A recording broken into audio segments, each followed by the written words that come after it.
Assalamualaikum warahmatullahi wabarakatuh.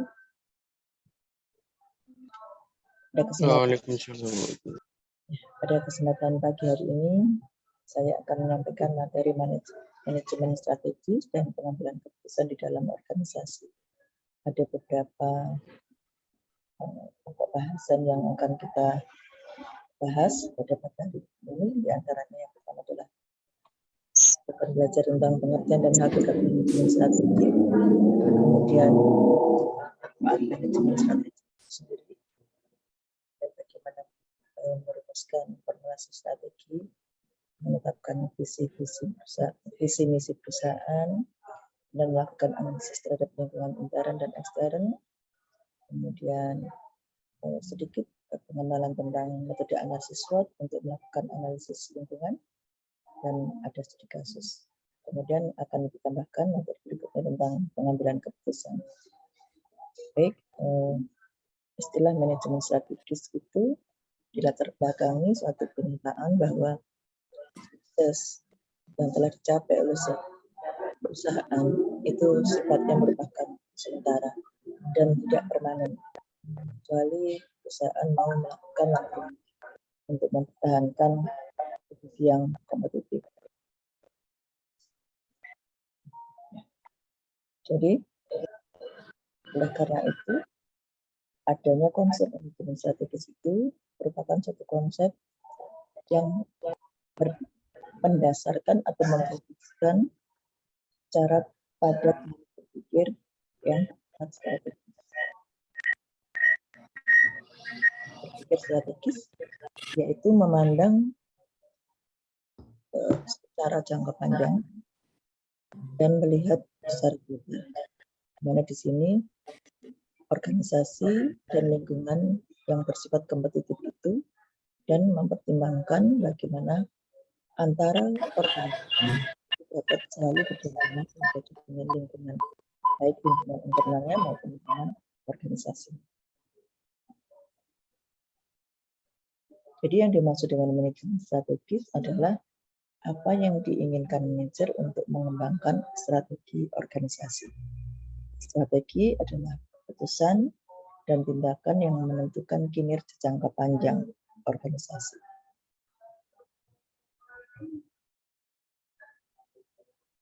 Secara definisi, kita lihat beberapa definisi yang disampaikan oleh beberapa pakar.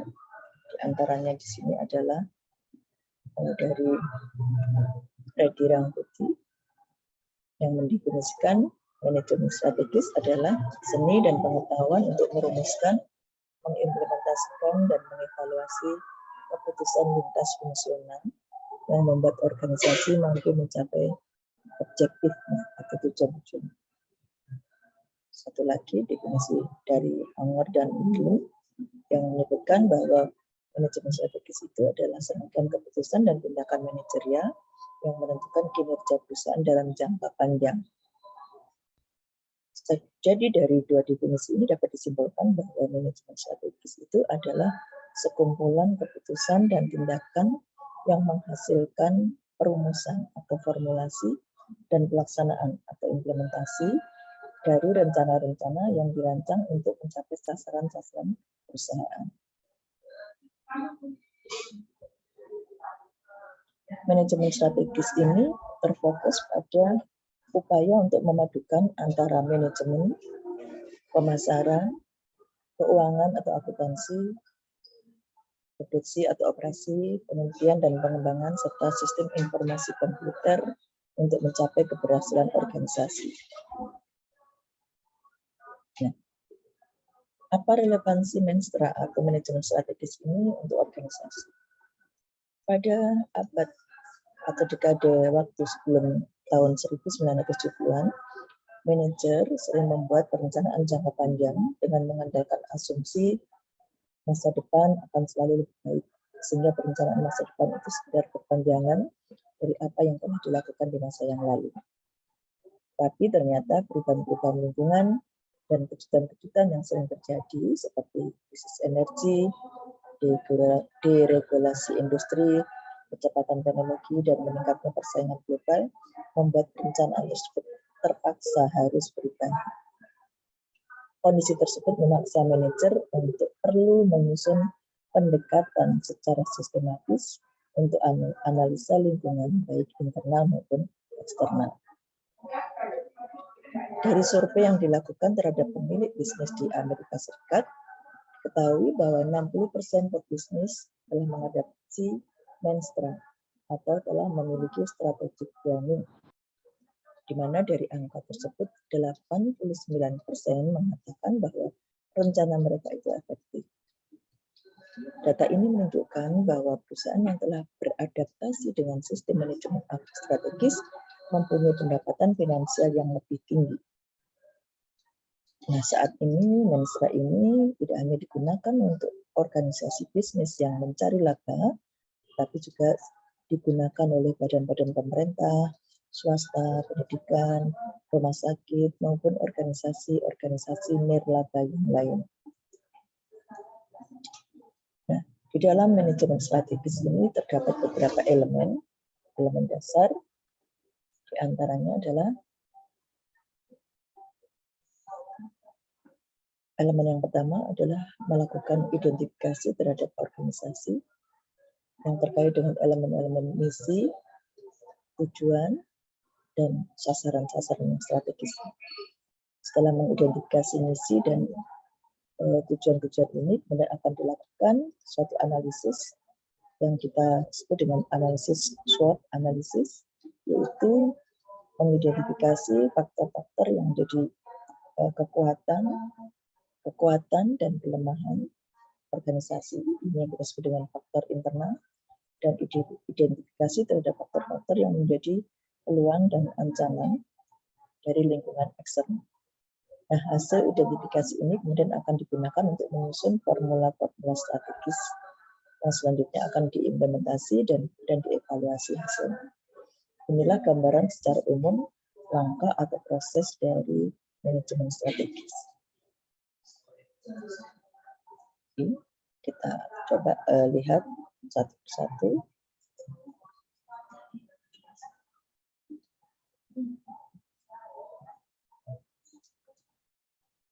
Identifikasi dari misi. Apa yang dimaksud dengan misi? Misi adalah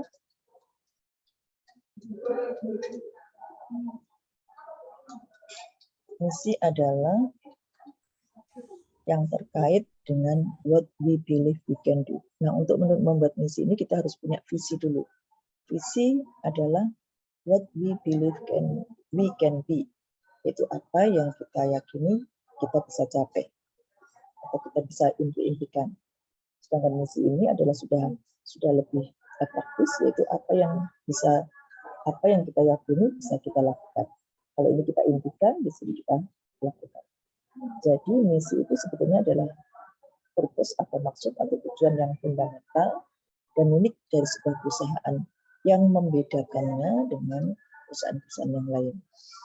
Misi menjelaskan area of emphasis dari sebuah produk atau pasar atau teknologi sehingga mencerminkan nilai dan prioritas dari perusahaan tersebut.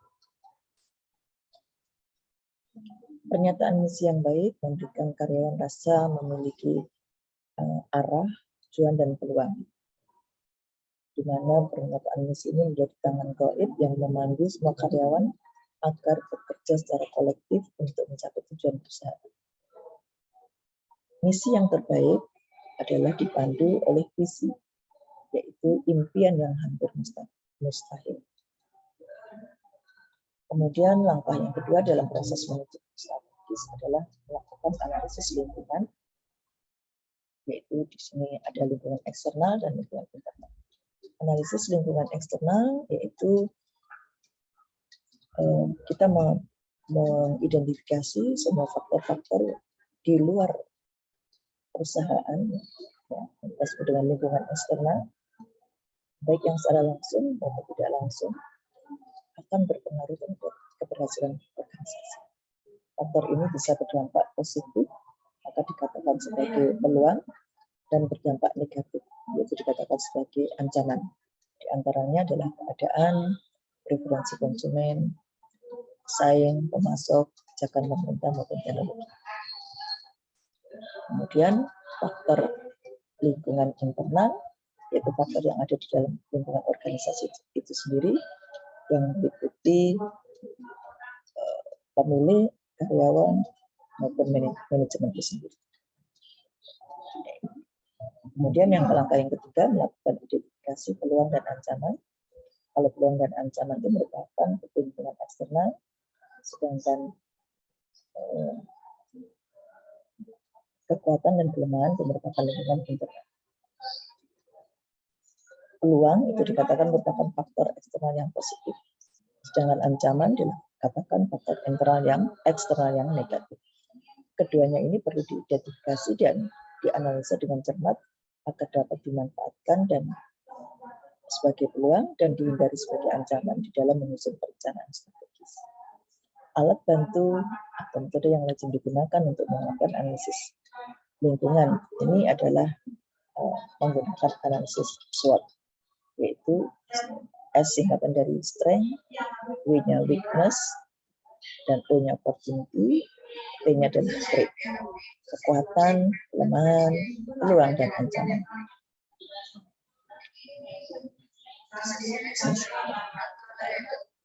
Setelah melakukan identifikasi, maka kita akan menyusun matriks SWOT seperti ini, terdiri dari 4 kotak matriks ini, di mana kotak yang pertama di sini adalah strength, kekuatan, weakness, opportunity, dan threat, ancaman. Strength atau kekuatan adalah situasi atau kondisi yang merupakan kekuatan dari organisasi atau program pada saat ini. Sedangkan weakness atau dalam bahasa lain, strength itu adalah apa yang kamu punya, apa yang perusahaan punya, yang perusahaan lain yang tidak punya. Sedangkan weakness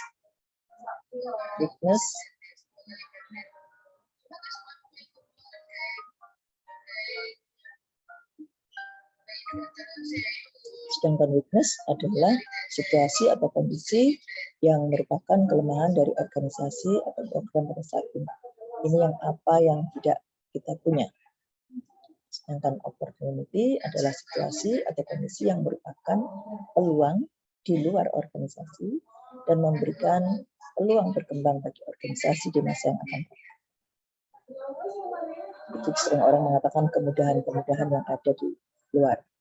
Sedangkan threat atau ancaman adalah situasi yang merupakan ancaman bagi organisasi yang datang dari luar organisasi dan mengancam eksistensi perusahaan di masa yang akan datang.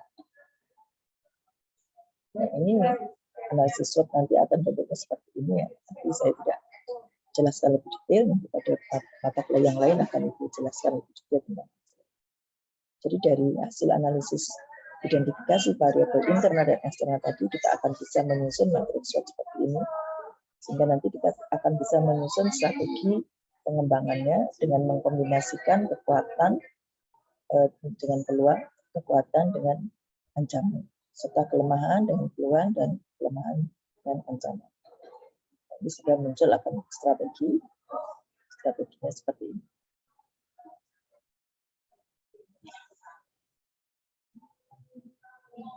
Nah, ini proses manajemen strategi tadi. Setelah melakukan analisis lingkungan internal dan eksternal, maka kita akan merumuskan visi, misi, tujuan, sehingga akan memunculkan formulasi strategi yang akan dilakukan oleh perusahaan.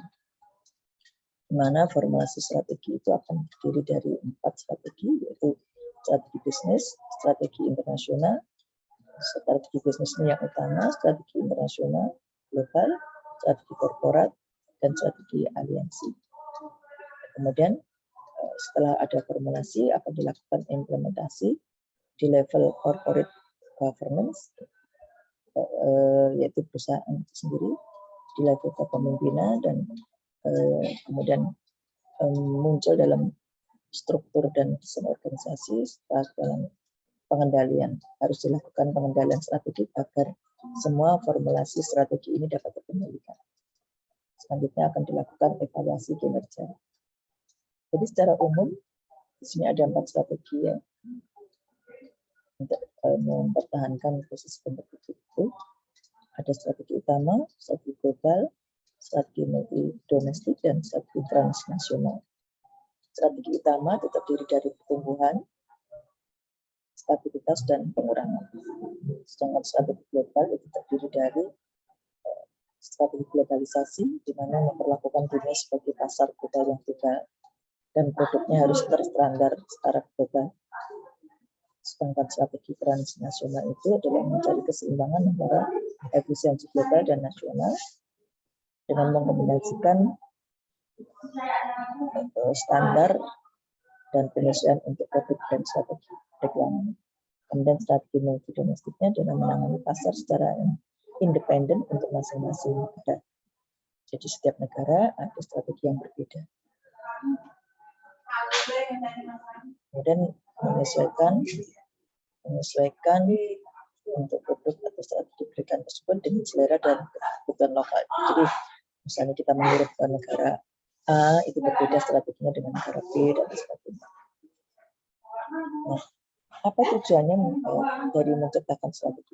Di sini ada 3 tujuan. Yang pertama adalah untuk menumbuhkan kompetensi utama atau kompetensi inti dari perusahaan. Dan yang kedua adalah menumbuhkan sinergi kinerja. Dan yang ketiga adalah pembentukan nilai. Di mana strategi itu sendiri ada tingkat-tingkatannya, ada tingkatan strategi di tingkat perusahaan, di tingkat bisnis, dan di tingkat fungsional.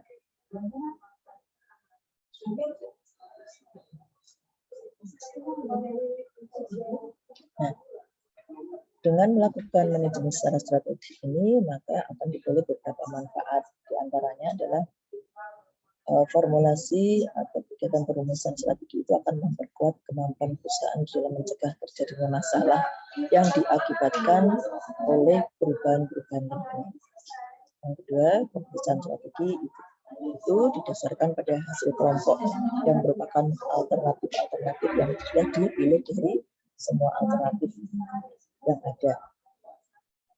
Yang ketiga, dengan manajemen strategis itu melibatkan karyawan dalam merumuskan strateginya, sehingga akan meningkatkan pemahaman karyawan tentang hubungan produktivitas dan imbalan, sehingga akan mempertinggi atau meningkatkan motivasi karyawan.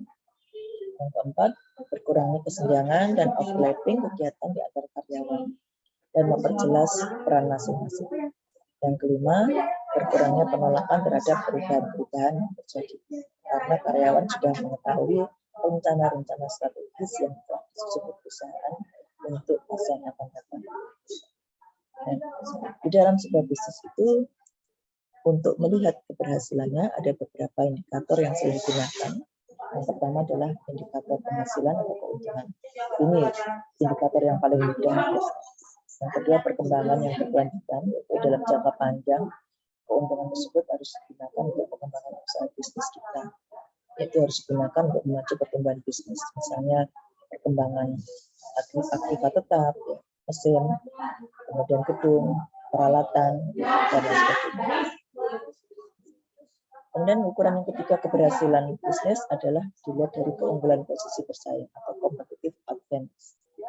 Pertumbuhan yang berkelanjutan tersebut harus kita jadikan suatu modal dasar untuk meraih keberhasilan bisnis pada tahap berikutnya, yaitu dalam bentuk diperolehnya posisi persaingan yang lebih unggul, yang sering kita sebut dengan competitive advantage. Nah, di mana kita juga kalau ada istilah competitive advantage, tentu juga ada istilah competitive perfect competition. Ini lawannya ya, lawan dari competitive advantage itu adalah perfect competition atau persaingan yang sempurna, di mana bentuk persaingan pelaku bisnis dalam cabang usaha ini adalah sangat banyak dan umumnya kecil-kecil, sehingga senjata persaingannya di sini adalah perang harga. Nah, kondisi persaingan inilah yang paling tidak disukai oleh pebisnis. Untuk itu harus berusaha agar dapat keluar dari lingkaran persaingan tersebut. Jadi kalau kita nih masuk pada sebuah bisnis, kemudian pelaku bisnis itu banyak sekali, maka biasanya kita akan sulit ya memenangkan persaingan. Yang keempat adalah keunggulan posisi bisnis, di mana ada 3 posisi bisnis di sini. yang tergantung pada satu perusahaan yang lain atau yang merdeka, yang bebas, tidak tergantung pada siapapun. Dan yang ketiga adalah interdependen yang tergantung dengan mitra-mitra kerja. Kemudian yang kelima adalah citra bisnis, yaitu bagaimana perusahaan membangun citra atau image terhadap perusahaan tersebut sehingga masyarakat akan yakin dengan produk dari perusahaan tersebut. Dan yang terakhir adalah etika bisnis, bahwa etika ini menggambarkan keberhasilan sebuah perusahaan karena dengan etika yang baik di dalam bisnis, maka perusahaan itu tentu adalah perusahaan yang berhasil. Berikut ini adalah contoh-contoh bagaimana Coca-Cola itu sudah mengembangkan strategi manajemen strategi, ya, sehingga untuk mengantisipasi perubahan-perubahan. Ketika terjadi perubahan-perubahan, maka sudah ada strategi. Nah, pada waktu dulu orang sangat fanatik untuk meminum minuman-minuman berkarbonasi seperti ini, Coca-Cola, Sprite, dan sebagainya. Tapi setelah orang menyadari bahwa dampak buruk dari minuman itu terhadap kesehatan, orang mulai meninggalkan minuman ini. Tetapi Coca-Cola masih bisa bertahan karena dia punya produk-produk yang sehat seperti sari buah ini. Ini sudah disiapkan sejak tahun 60, dia sudah mengembangkan strategi manajemen strategi ini. Sehingga ketika terjadi penurunan pada penjualan minuman ringan yang berkarbonasi ini, dia sudah tidak goncang perusahaan tetap eksis karena dia mempunyai produk-produk yang sudah disiapkan. Ini contoh-contoh bagaimana menyiapkan strategi bisnis.